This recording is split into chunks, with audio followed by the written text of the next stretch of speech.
ça va. Non mais c'est bon, c'est parce que j'ai pas le nouveau maillot. Salut à tous les supporters de l'AS Monaco, j'espère que vous allez bien. Mais oui, mais voilà, moi j'ai pas le nouveau maillot, c'est pour ça que j'ai mis l'autre ancien. Et les Lyonnais sont pas contents. Mais bon, c'était un petit pari avec les Verts. Et oui. Non, parce que la dernière fois on les a battus et ils nous ont dit, bon, on nous avait battus, d'accord, mais si vous pouvez battre Lyon derrière, ce serait pas mal. Donc chose promise, chose due, la grénitude, dédicace. Désolé les Lyonnais, c'est comme ça.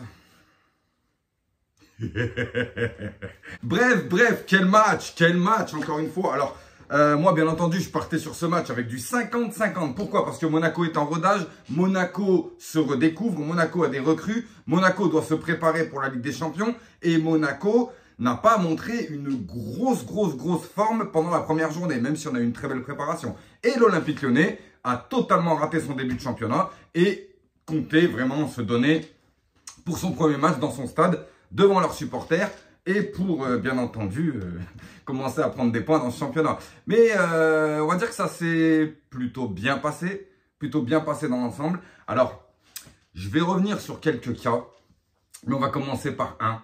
Hein, vous le savez, tu le sais, les Lyonnais le savent aussi. C'est pour ça, je vais commencer par lui. Comme ça, les Lyonnais, ils seront tranquilles, ils pourront rester sur la vidéo sans se faire poudrer, parce que là, vous allez prendre cher. Enfin, du moins, il va prendre cher. Et vous allez prendre cher par la même occasion, mais c'est pas grave.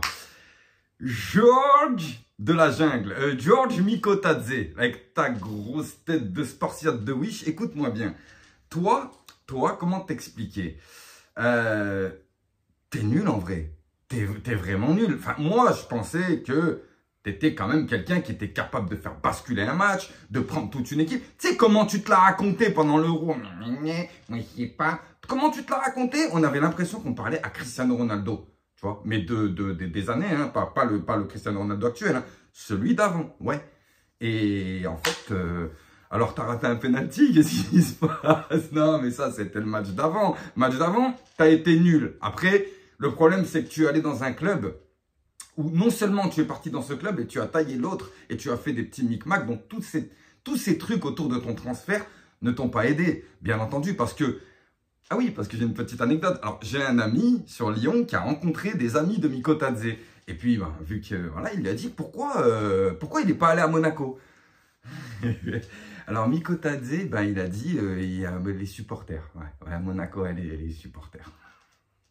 Eh ben, crois-moi qu'on est assez pour te porter l'œil, mon ami. Hein. T'as raté un penalty, t'es pourri, même pas tu joues, parce que ça, je l'avais dit de toute façon. Par rapport à notre accord de principe que tu as avec l'AS Monaco, tu ne joues pas contre nous, c'est mort. Mais étant donné qu'il y a eu un blessé côté lyonnais, on a fait une dérogation pour que tu puisses jouer. Ça arrive parfois, tu sais, avec les joueurs prêtés, ça arrive, tu peux faire une dérogation. Donc, t'es rentré. Mais qu'est-ce que c'est que ça? Tu nous as fait honte. Franchement, là, on a envie de t'envoyer au Cercle Bruges, je te le dis sincèrement, avec ton numéro 69.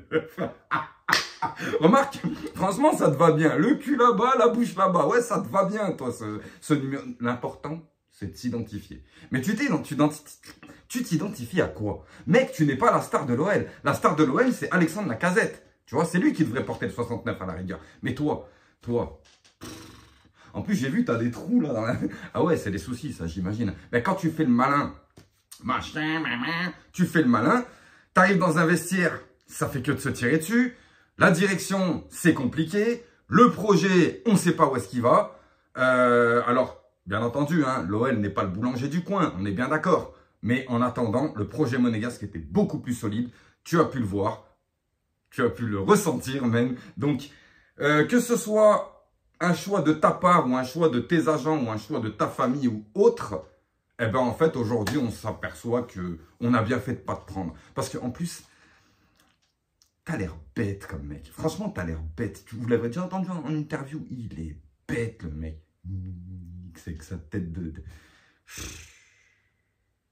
Bref, Mikotadze, je t'envoie un petit bonbon de la part de Bilal. Tu vois, c'était... Je pense qu'on était beaucoup derrière. C'est pour ça que t'as raté. Et comment c'est l'histoire? C'est l'histoire, c'est écrit, il va rater. C'est tout ce qu'il y a autour de son transfert, tous les trucs. Il va rater. Regarde. T'es prêt ou pas, mon tanda, il va la sortir. Après, il va s'amuser ou quoi. Il va mettre une mi-hauteur, il va rater. Une hauteur, bah, il va la chercher. Je t'ai dit quoi? C'est sûr, il allait rater. C'était écrit. Bon, maintenant, on va passer au match Olympique Lyonnais contre l'AS Monaco. Donc, ce match, il débute avec un Monaco qui pose les bases directes de l'attaque. On attaque, on déborde, on va devant, on va derrière. Ça joue au football. D'ailleurs, c'est ce qui a été vu dès les premières minutes parce que malheureusement, l'OL ne jouait pas trop au football. Ce qui fait que Monaco en a profité pour attaquer, pour prendre le ballon et pour commencer à s'installer. Ça n'a pas duré longtemps parce que les Lyonnais sont vite revenus donc, dans le jeu. Et on va dire que la première mi-temps, moi je suis satisfait parce qu'on a eu la maîtrise. On a eu la maîtrise de la mi-temps, mais encore trop d'erreurs de finition, hein, notamment par Mbolo. Il y a Kliouche aussi qui enfin ça c'est bien pour après. Mais je veux dire Mbolo, pas mal de ratés. Minamino, pas mal de ratés. Mais on ne peut pas leur en vouloir parce que de toute façon, tout est collectif, tout le monde joue ensemble. Je veux dire, c'est pas quelqu'un qui frappe. Si, j'ai vu, il y en a 2-3, ils mettaient des frappes, franchement, elles n'avaient aucun sens. Hein. Un peu du milieu de terrain, là. Je crois qu'il y a Salisu à un moment. Lamine Camara aussi. Enfin bon, on va pas leur en vouloir. On va dire qu'on est là, on tente des choses, on se cherche. C'est que la deuxième journée. Et en plus de ça, on peut dire que nous, on est déjà bien huilés. Je vais faire une mention spéciale à Thilo Kehrer. Merci Thilo Kehrer d'avoir savaté le Nico Tadze là dès qu'il est rentré. Parce que bah lui, hein, il est rentré pour rien du tout. En fait, il est rentré pour se faire enchaîner par Thilo Kehrer. Je tiens à féliciter Ismail Jacobs qui est devenu vraiment un autre homme. Ismail Jacobs, c'est incroyable comme tu as évolué en ce début de saison. Et peut-être même fin de dernière saison. Et franchement, c'est que bénéfique pour nous. Et bah écoute, Caio Henrique va revenir, mais Caio Henrique, il a plutôt intérêt à montrer quelque chose s'il veut revenir. Parce que là, on a un Ismail Jacobs en forme et c'est parfait pour les prochaines séances de l'AS Monaco. Pour le milieu, pour la défense centrale, donc on en a parlé, Thilo Kehrer, Salisu, Mawissa, Magassa, il y a aussi Singo qui peut jouer en défense, il y a aussi Thésée qui peut jouer en défense. On garde Vanderson, je vous le dis, on garde Vanderson. Donc ce qui fait que au niveau de la défense, on est parfait, on est bien pour pouvoir entamer une saison Ligue 1, Ligue des Champions. Pour le milieu de terrain, voilà, on va y revenir. Ben déjà, Camara a pris un rouge. Merci à Frappard. Alors, Frappard, elle a fait un bon match dans l'ensemble, mais elle s'est dit, tiens, c'est pas bon, ça, un bon match. Faut que je fasse 1, 2, voire 3 dingueries, histoire de bien me... Voilà, donc une dinguerie, tiens, un carton rouge. Tiens, siffle une faute pour l'OL alors qu'elle est pour Monaco. Siffle une faute pour Monaco alors qu'elle est pour l'OL. Enfin, c'est du... Enfin, laisse tomber. Voilà. Merci Stéphanie Frappard, hein, merci de ne pas nous avoir plombé le match. Je dirais pas ça du côté lyonnais, mais merci de ne pas nous avoir plombé le match.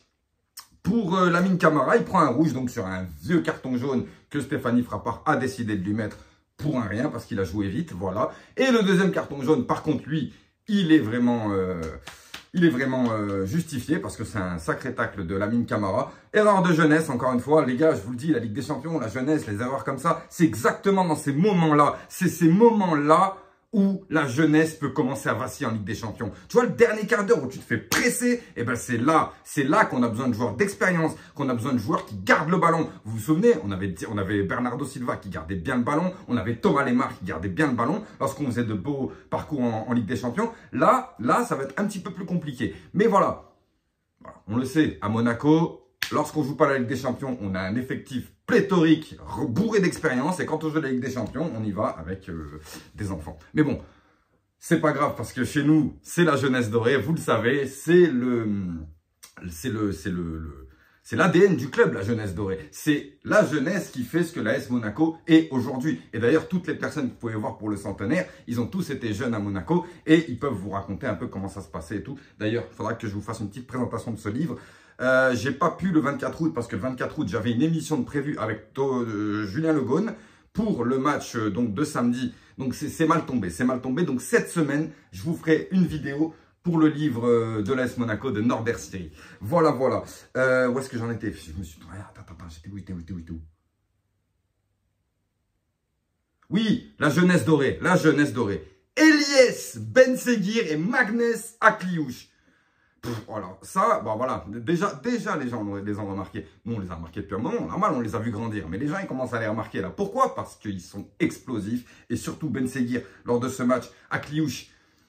Franchement, non, il n'y a rien à dire sur ces deux joueurs, à part que je leur souhaite vraiment un parcours exceptionnel cette année. J'espère vraiment qu'ils vont faire quelque chose de gros, quitte à les perdre la saison prochaine. Eh ben, j'aimerais vraiment qu'ils fassent quelque chose de gros et qu'ils montent le blason de ce club au plus haut pour encore montrer, encore une fois, qu'à Monaco, on est des joueurs, on est des champions et on a de la jeunesse dorée. On est constamment en train de créer du football. Voilà. Pas on achète, on crée la création. Voilà. Et ça, c'est très, très, très important pour notre club.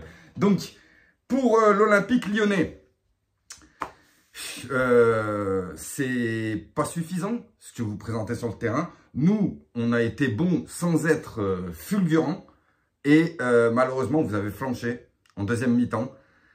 Pour moi, hein, le problème de l'Olympique Lyonnais, il n'est pas sur le terrain. Il n'est pas sur le terrain, il est ailleurs. Il est en coulisses, il est chez le président. Hein, John Textor, parce que toi, il faudrait peut-être qu'on en parle de ta gueule aussi. Mais qu'est-ce que tu fais, toi? Mais qu'est-ce que tu fais, toi? Oh, tu as dit quoi la dernière fois? Alors déjà, tu as insulté l'OM par rapport à un joueur qui était machin. Tu avais dit au Brésil, il vient d'un tout petit club de Ligue 1, en parlant de l'OM. Bon, c'est marrant, c'est une boutade. Voilà, c'est une boutade. Mais après, il faut assumer derrière. Après, là, tu as dit quoi? Que tu allais botter le cul. Tu allais botter le cul du PSG. Tu as dit que tu allais botter le cul du PSG cette année. Là, il y a Rennes et Monaco qui viennent de passer, tu as 0 points. Le PSG est prévenu. Ah bah ouais. Donc, John Textor, que tu t'amuses à raconter n'importe quoi dans les médias, c'est ton problème. Que tu commences à raconter n'importe quoi dans les médias par rapport au football français, c'est ton problème. Mais le problème, c'est que là, tu es à la tête d'un club qui s'appelle l'Olympique Lyonnais et que ce club, il a une histoire, il a des supporters, voilà. Et en fait, au bout d'un moment, ça va pas se passer comme ça. Donc, ferme un peu ton claque-merde et concentre-toi sur ce que tu dois te concentrer. Parce que l'Olympique Lyonnais, ils ont fait une saison pourrie l'année dernière. Je suis pas de l'Olympique Lyonnais, mais j'aimerais que l'Olympique Lyonnais revienne sur le devant de la scène. Parce que l'Olympique Lyonnais, c'est un club qui a un budget qui est capable d'être dans les 3 premiers de Ligue 1 et qui, en plus de ça, a fait de très beaux parcours en Ligue des Champions. C'est un club européen. Donc, quand tu es à la tête d'un club comme ça, tu fermes ta gueule. Surtout quand tu es en dessin, tu fermes ta gueule, tu travailles pour revenir au niveau de tes concurrents. Et c'est pas ce que tu es en train de faire. À part l'ouvrir et faire des transferts du grand n'importe quoi, je pense que tu devrais aller te coucher, franchement, John Textor. Et puis, prends Mikotadze avec toi, tiens, pourquoi pas. Ceci étant dit, on se fait le derby Rhône-Alpes en 2 hits combo. Et ouais, non mais c'est ça. Ça fait du bien, 6 points. Voilà, ça fait quand même 2 gros matchs. Parce que moi, je considère l'AS Saint-Etienne comme l'AS Saint-Etienne. Je les considère pas comme des promus. Et l'Olympique Lyonnais, pour moi, j'ai battu un concurrent. Un concurrent, donc, au podium de cette année. Mais, voyons la suite, voir ce que ça donne.